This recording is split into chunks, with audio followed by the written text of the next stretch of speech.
आता कसं आहात तुम्ही? काल जे काही झालं ते ऐकलंय मी.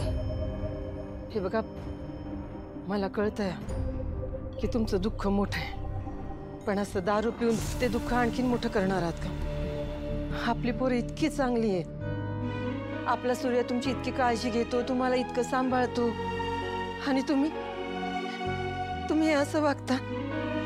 तुम्ही ना दारू पिऊन स्वतःला त्रास करून घेताय, पण आपल्या सूर्याला पण त्रास देताय. मला नाही माहित, पण मला या दुःखातनं बाहेर पडायचं आहे. हो ना, तुम्हाला या दुःखातून बाहेर पडायचं आहे ना, मग असं का वागता?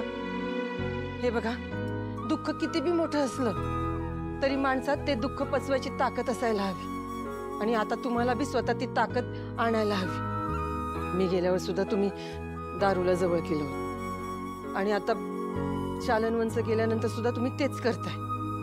आपल्या सूर्यानं कुठं कुठं बघायचं, त्याला त्रास होत नसेल का? हे बघा, आपल्या सूर्याला तुम्ही आधार द्या. तुम्ही आता दारूला जवळ करून सूर्याला लांब करताय. मी नाही सूर्याला लांब करत, आणि त्याला लांब कधी करू बी शकत नाही. मी तुम्ही नाही सूर्याला लांब करत, पण त्याला आधार तरी कुठं देताय तुम्ही? हे बघा, त्याला आणि पोरींना आता तुमची गरज आहे. शालनवंश होती तोपर्यंत तिनं आपल्या लेकरांना आईच्या मायेनं वाढवलंय. तिचं जाणं म्हणजे आपल्या लेकरांच्या आयुष्यातून त्यांची आई जाण्यासारखं आहे. हे बघा, आपल्या लेकरांना आधार द्या, त्यांच्या अडचणी जास्त वाढवू नका. गडाच्या पायथ्याशी काय दुकानदार तिथे जाऊन चौकशी करतो, म्हणजे आपल्याला कळेल की माझ्या आधी डॅडी आले होते का अजून कोण आलं होतं. अरे पण त्याने काय होणार आहे? म्हणजे आपल्याला कळेल ना की खरंच कोणी ढकलून दिलं होतं, काही अपघात होता ते. आणि जर खरंच खतपात असेल ना तर सोडणार नाही मी त्या माणसाला. सूर्या, मी काय सांगते ते शांतपणे ऐक. आईच्या जाण्याचं दुःख ना खूप मोठं आहे रे, पण म्हणून असं डोक्यात राग घालून काही निर्णय नाही ना घेता येत आपल्याला. समज आपल्याला वाटतंय तसं डॅडींनी खरंच जर हे सगळं घडवून आणलं असेल तर ते काही एवढे मूर्ख नाही आहेत आपल्यासाठी मागे पुरावे सोडायला.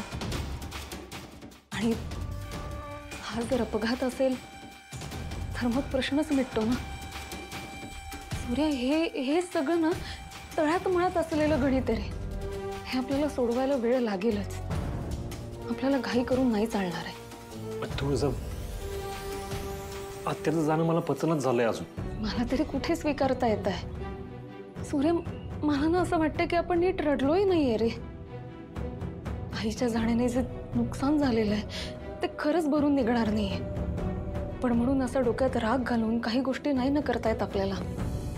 सूर्य, आत्ता तरी आपल्याला इतरांना या धक्क्यातून सावरणं जास्त गरजेचं आहे. आणि आईची जर ही खरंच हत्या असेल ना तर ती कुठल्या ना कुठल्या मार्गाने आपल्याला मदत नक्कीच करेल, आणि आपल्या समोर सत्य नक्की आहे. पण तोपर्यंत आपल्याला शांत राहणं गरजेचं आहे. राहशील ना?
डॅडी पत्रिका. ठीक आहे, गावात सगळ्यांना वाटून टाका.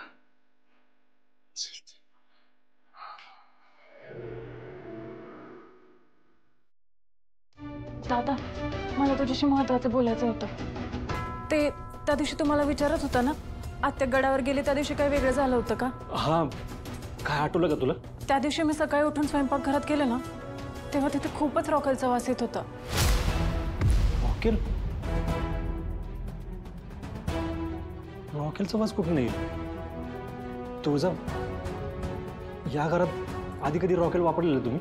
नाही रे, तशी फार काही गरज नाही पडली. म्हणजे घरात रॉकेल आहे, पण त्याचा इतका नाही वापर होत. अगदीच बागेची साफसफाई करताना कचरा जाळायला तेवढाच काय तो त्याचा उपयोग. नाही दादा, मला चांगलं आठवतंय. त्या दिवशी सकाळी मी उठून किचनमध्ये गेले ना, तर रॉकेलचा खूप वास येत होता. आणि एवढं सकाळी बाग साफ करायला कोण जाणार ना? मला सांग, तू या सगळ्याबद्दल आत्याशी बोललेलीस? नाही, ते खरं तर सगळे गडावर जायच्या गडबडीत होते म्हणून माझ्या लक्षात नाही आलं. पण आज जेव्हा मी स्वयंपाकघरात गेले ना, तेव्हा माझ्या अचानक लक्षात आलं. सूर्या, हे सगळं फार विचित्र आहे रे. लयच विचित्र आहे. पण किचनमध्ये रॉकेल कशासाठी आणला असेल?